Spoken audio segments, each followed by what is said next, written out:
they do it.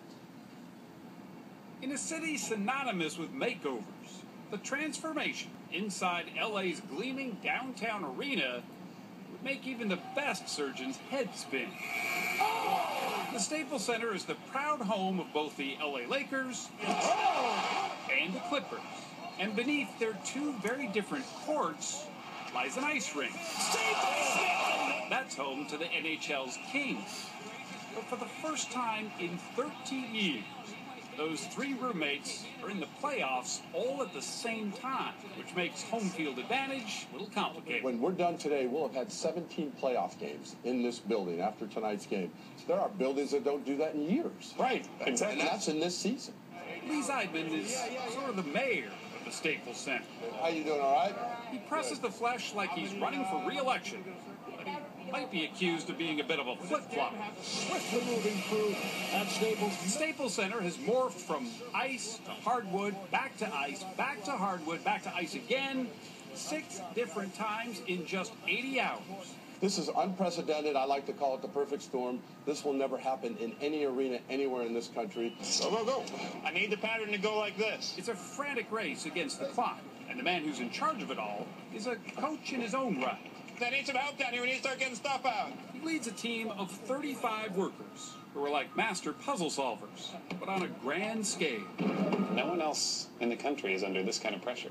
It's fantastic. Is it really? It absolutely is. Don't even just put them down. With 4 games back-to-back this weekend, at a narrow window, switching from hockey rink to basketball court takes the longest. Musical chairs type of scenario. So court will be going down, glass will be coming down, chairs will be going in place. Organized chaos. Organized chaos. And there is little room for error. In fact, it is so precise that if any of these panels are just a quarter of an inch off, they've got to tear the entire floor up and start all over again. But the playing surface is only half the Staples Center's battle.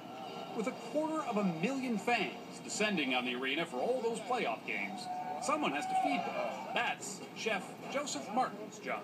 I mean, this is sort of, in a lot of ways, the playoffs for you, too, because this is like as intense as it gets. It is. We get judged on how well we performed, just like the teams do. Now we had an upper game for this playoff stretch. He and his team of more than 150 cooks made more than 2,000 pounds of chicken wings, 21,000 hot dogs, 2,200 caramel apples, all washed down with 100,000 servings of suds.